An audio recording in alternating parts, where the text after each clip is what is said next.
गांधी जी ने स्वतंत्रता के लिए कई आंदोलन चलाए हैं, जिसमें से एक आंदोलन सविनय अवज्ञा की बात हमने कर दी है।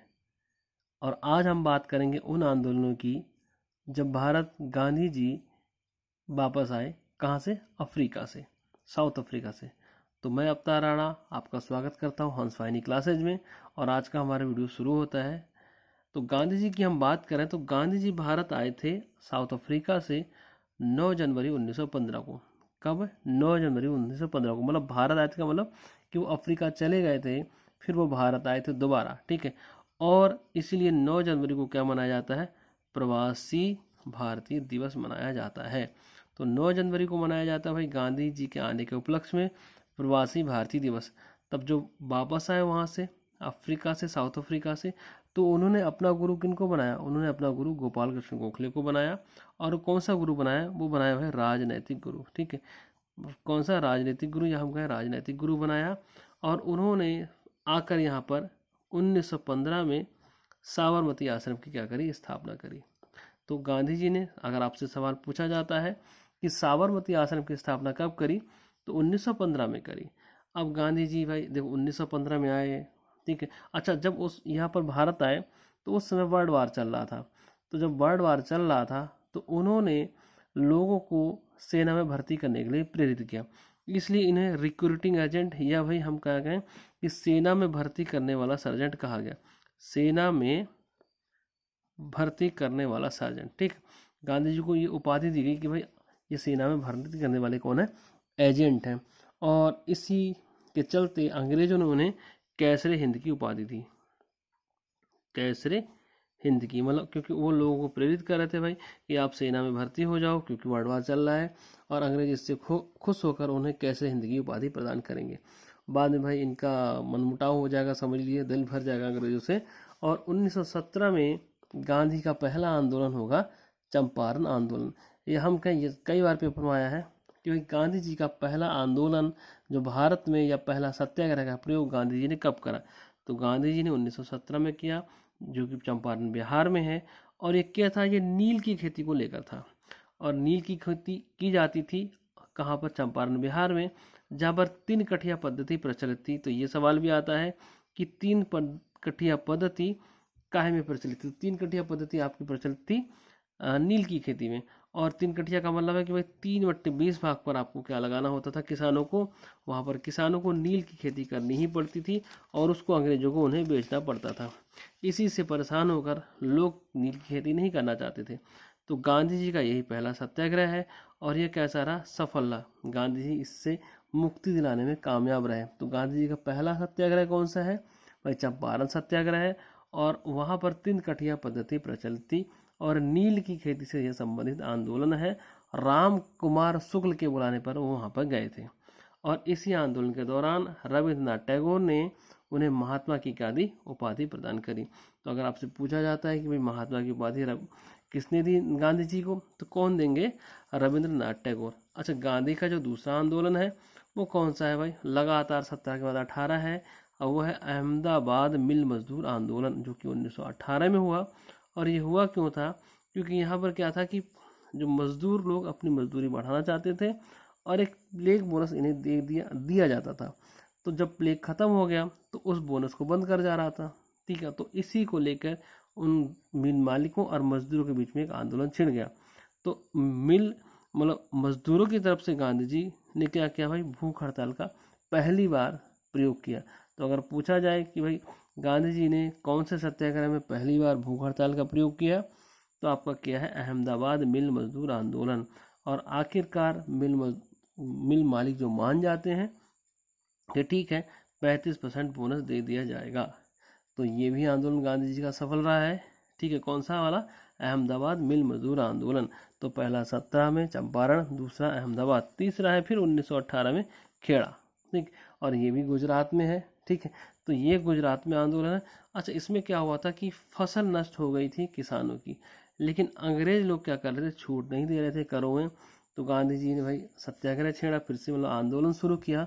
और अंततः अंग्रेज मान जाते हैं कि वही लोग कर चुका है जो कि कर देने की स्थिति में है, ठीक है। तो हमारे 3 लगातार आंदोलन हो गए। कौन से?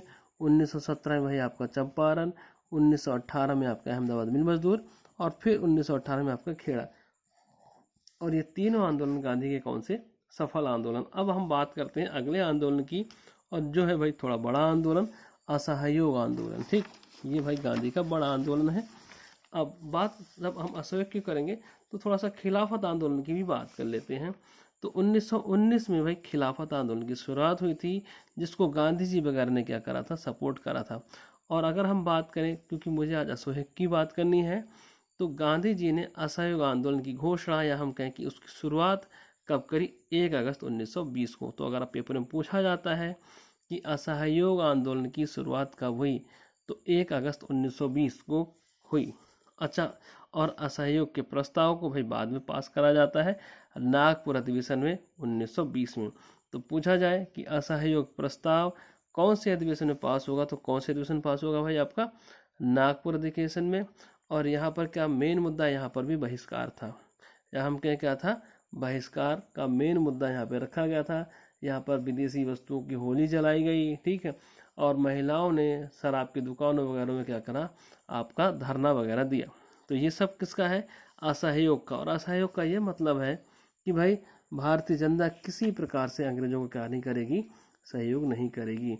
अच्छा, इसकी जो शुरुआत है, अब जैसे पेपर में आता है कि भाई जब असहयोग आंदोलन की शुरुआत हुई तो क्या क्या हुआ? तो असहयोग आंदोलन की शुरुआत में गांधी जी ने कैसरे हिंद की उपाधि त्याग दी।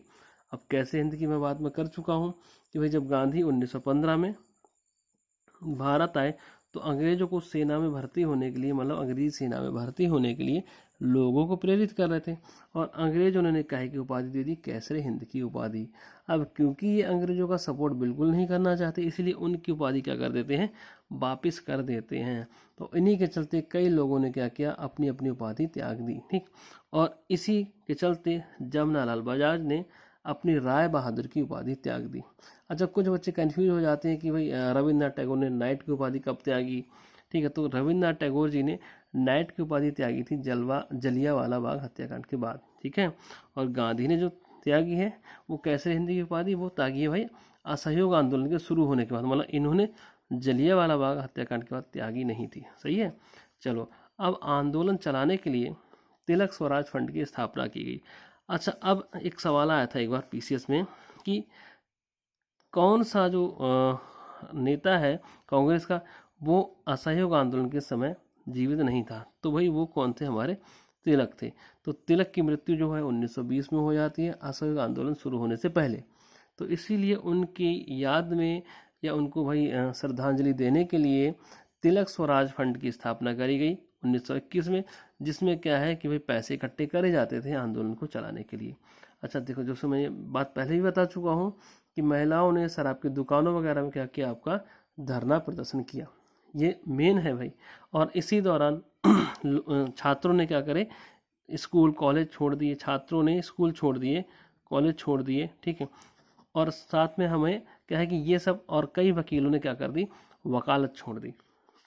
अब देखिए, अब असहयोग आंदोलन काफ़ी आगे बढ़ चुका था। ठीक है, मतलब बढ़िया चल रहा था। इसी बीच क्या हो जाता है? चौरी चौरा एक कांड हो जाता है। तो ये पूछा जाता है कि चौरी चौरा कांड कब हुआ?